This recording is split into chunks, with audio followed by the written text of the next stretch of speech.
In 2019, it seemed as though one of the world's oldest mysteries had finally reached its conclusion.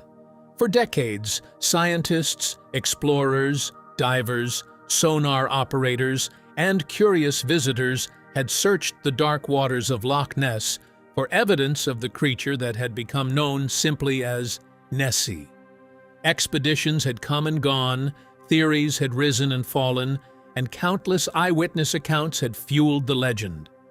Then, a team of geneticists, led by Professor Neil Gemmell of the University of Otago in New Zealand, arrived with an entirely different approach. Instead of searching the surface or scanning the depths with cameras and sonar, they decided to examine the lake itself, reading it molecule by molecule in the hope that the water had quietly preserved the biological history of everything living within it. Before we reveal what this groundbreaking investigation discovered beneath the surface of Loch Ness, make sure to subscribe to our channel and help us reach our goal of 1,000 subscribers. The investigation was unlike anything ever attempted on Loch Ness. Researchers collected 250 water samples from every region of the loch, stretching from the northern end at Bona to the southern end at Fort Augustus. Samples were gathered from multiple depths to ensure that no part of the lake remained unexplored. Each bottle was sealed immediately at the collection site before being transported to laboratories across 3 different continents, where scientists prepared to analyze what many believed would be the most comprehensive biological survey in the loch's history. The technique they relied upon was known as environmental DNA analysis, or eDNA. The principle behind it was surprisingly straightforward. Every living organism continuously sheds traces of its genetic material into the environment around it. Tiny fragments of skin, mucus, waste, decaying tissue, and countless microscopic biological particles drift through the surrounding water wherever an organism lives or moves. Even if an animal is never directly observed, it leaves behind a molecular signature of its existence.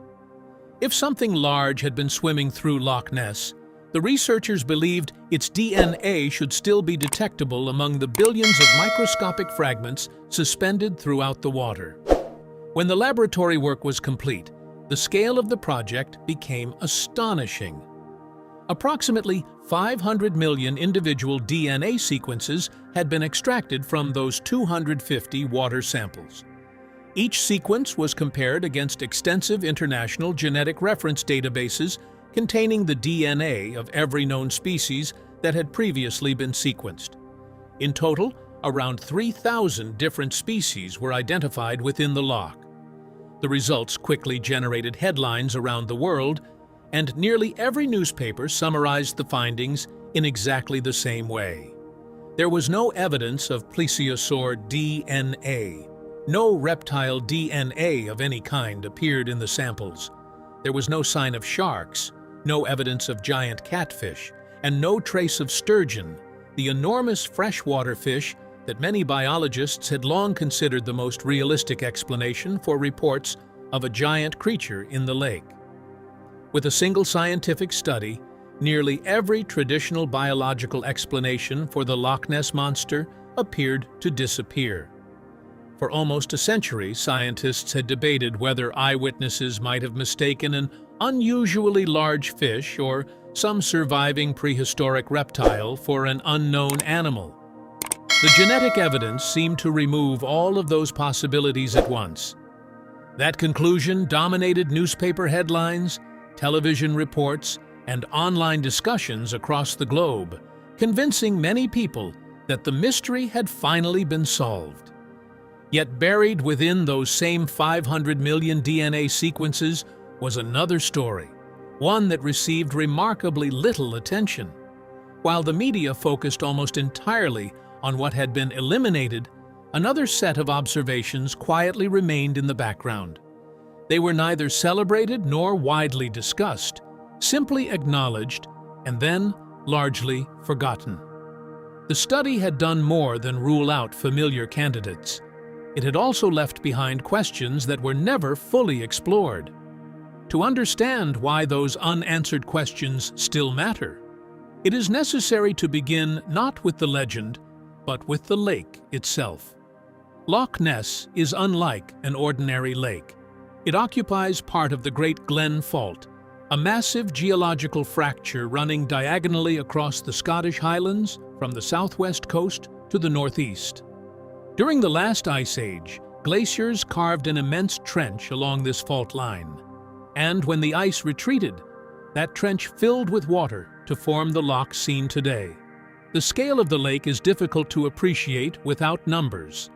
Loch Ness stretches for approximately 37 kilometers, while measuring only about 2 to 3¼ kilometers across at its widest point.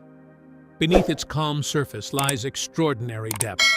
Its average depth is roughly 132 meters, while its deepest recorded point reaches approximately 227 meters, making parts of the loch deeper than the height of London's BT Tower. Altogether, it contains around 7.5 cubic kilometers of fresh water, a volume greater than that of every lake in England and Wales combined. By volume, Loch Ness remains the largest body of freshwater in the British Isles. Its appearance is equally unusual. The surrounding landscape is rich in peat, and over thousands of years that peat has continuously released dissolved organic material into the water, staining the entire loch a deep brown. As a result, underwater visibility is remarkably poor. Even under ideal conditions, objects disappear from sight beyond roughly 10 meters. Below that depth, the water becomes effectively opaque. A person standing on a boat in the middle of the loch on a bright summer afternoon can watch an anchor cable vanish into darkness only a short distance beneath the surface. That darkness is more than a curious characteristic.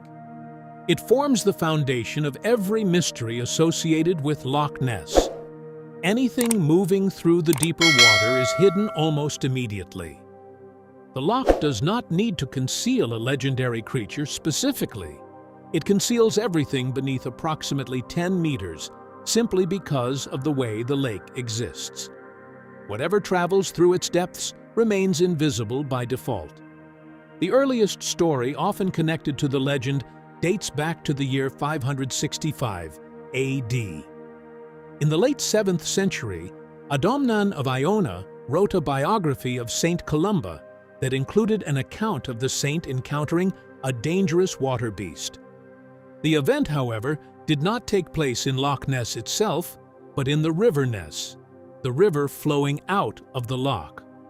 According to the account, the creature attacked a swimmer until Columba commanded it to stop, after which the beast retreated and the swimmer survived.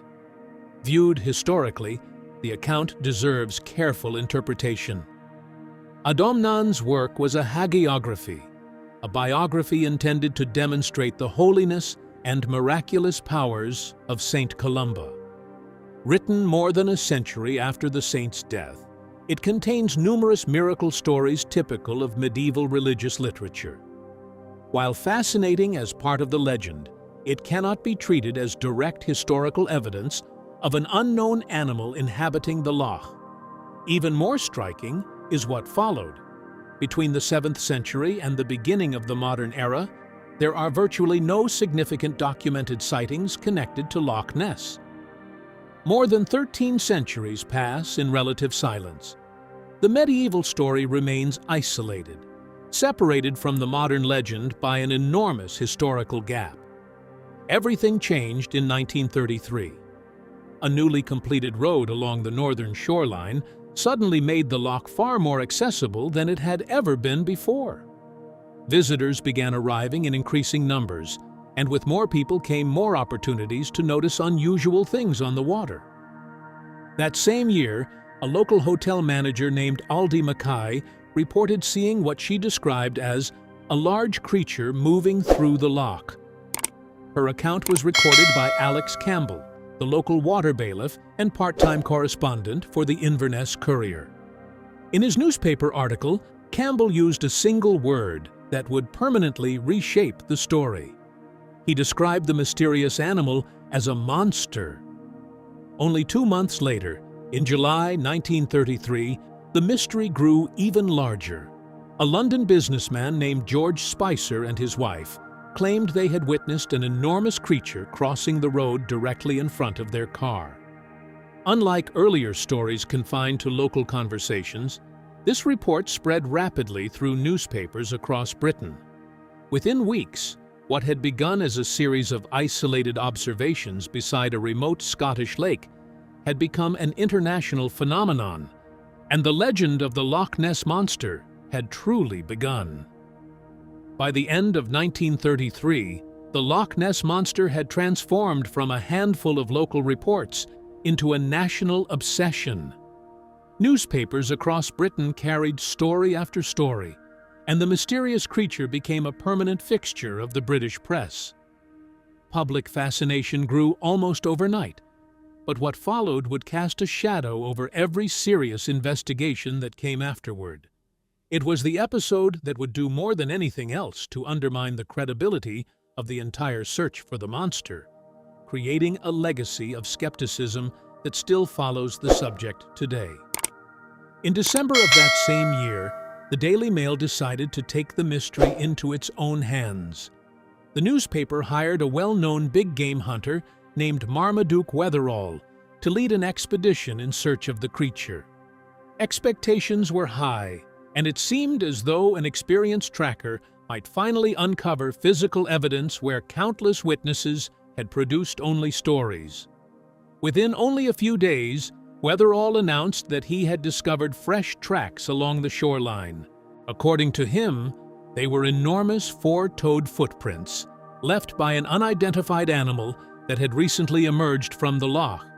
The prints appeared convincing enough that plaster casts were made and sent to the British Museum for expert examination. When the museum completed its analysis, however, the verdict was immediate and devastating. The supposed monster tracks had not been made by an unknown creature at all. They had been created using the preserved foot of a stuffed hippopotamus, the kind that was sometimes fashioned into decorative umbrella stands. The revelation publicly humiliated Wetherall, and his reputation as the expedition's leader collapsed almost overnight. The embarrassment did not end there.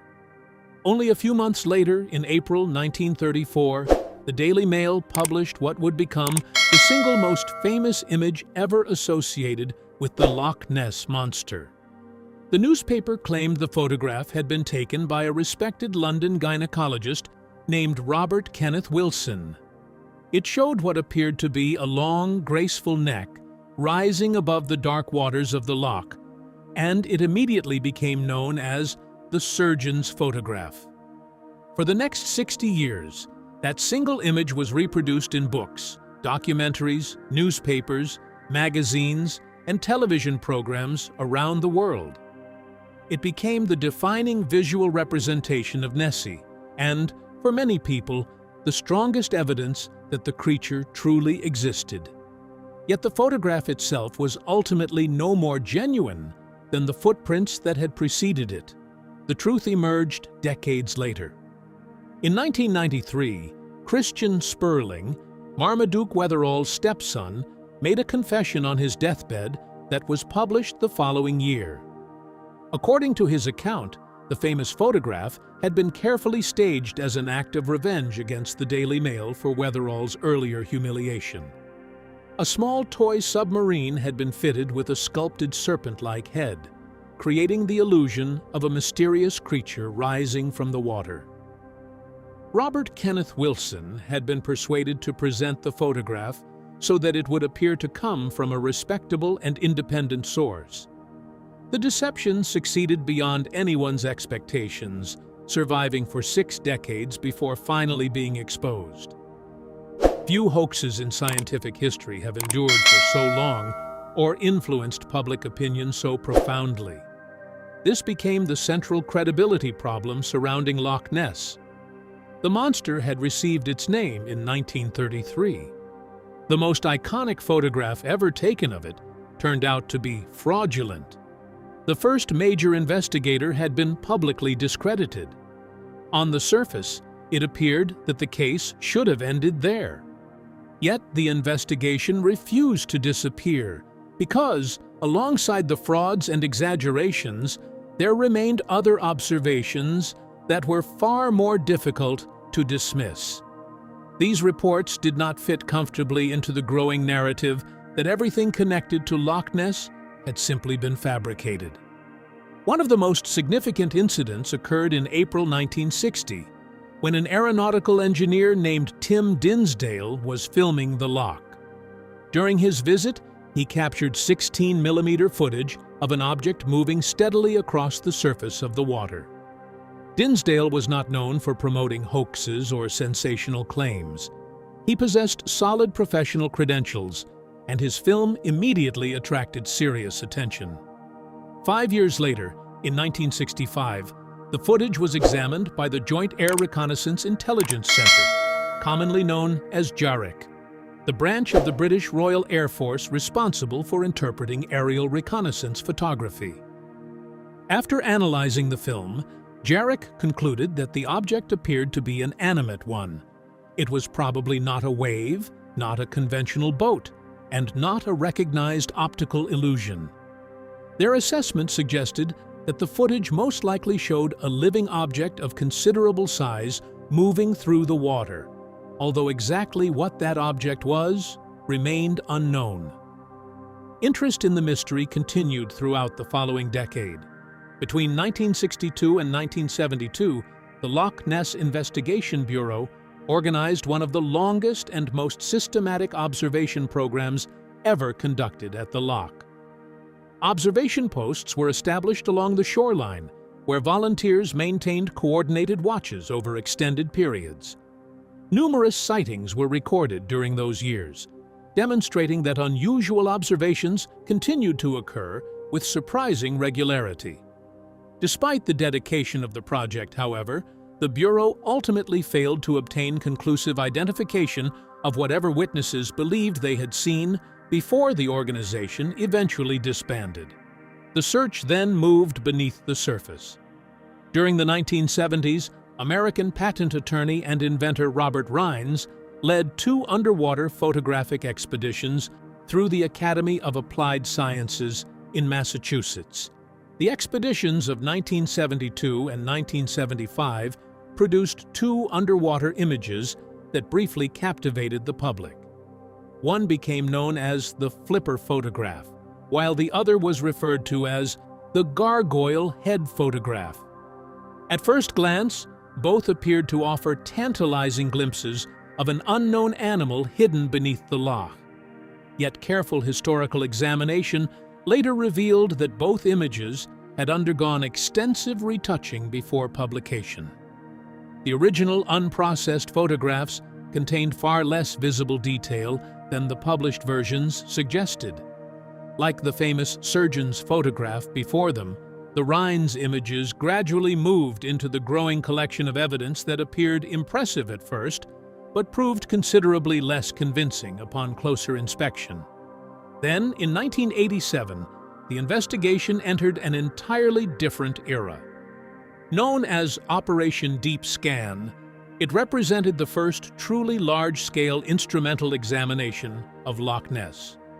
The project was organized under the direction of Adrian Shine, the naturalist and leader of the Loch Ness Project, whose research into the loch's biology and underwater geography had become the most rigorous scientific work conducted there since 1973.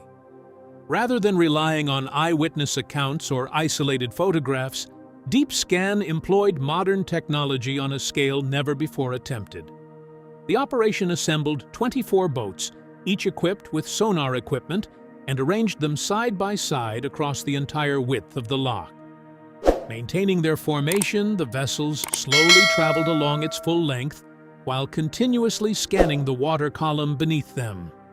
The coordinated sweep left almost no significant gaps in the volume of water being examined, creating one of the most comprehensive sonar surveys ever conducted on the loch. During that investigation, the instruments recorded 3 sonar contacts that have never received a definitive explanation. the unidentified targets appeared at mid-water depth rather than near the surface or on the lakebed. They were larger than any known fish species living in Loch Ness could reasonably account for. They were not floating vegetation, nor were they stationary underwater formations. Instead, they appeared to be moving independently through the deep water. Those sonar contacts did not prove the existence of a monster. No diver observed the objects directly. No tissue samples were recovered. No clear underwater photographs accompanied the sonar returns. Nevertheless, the contacts possessed one important quality that separated them from countless eyewitness stories. They had been recorded by trained personnel operating calibrated scientific instruments under carefully controlled conditions. Decades later, those 3 unexplained sonar returns remain part of the public record as empirical observations that conventional biological explanations have never fully resolved.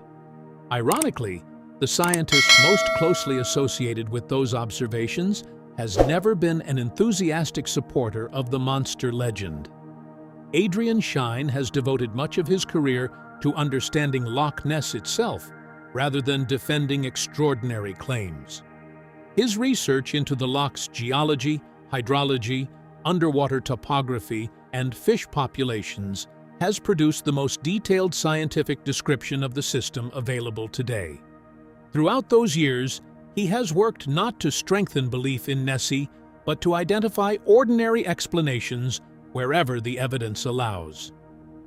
Among Shine's most influential contributions is what has become the leading mainstream explanation for the majority of Loch Ness sightings, a proposal known as the wake hypothesis. According to this idea, the unusual shape of the loch plays a critical role in creating deceptive visual effects. Long, narrow, exceptionally deep, and enclosed by steep valley walls, Loch Ness behaves differently from an ordinary lake. Standing waves can persist for unusually long periods. Boat wakes travel remarkable distances without quickly disappearing. Floating mats of vegetation, detached from the shoreline and carried by changing currents, can resemble large moving animals when viewed from afar. Adding to the confusion, gray seals and harbor seals have repeatedly entered the loch through the River Ness, demonstrating that unexpectedly large animals do occasionally appear in its waters without requiring the existence of an undiscovered species.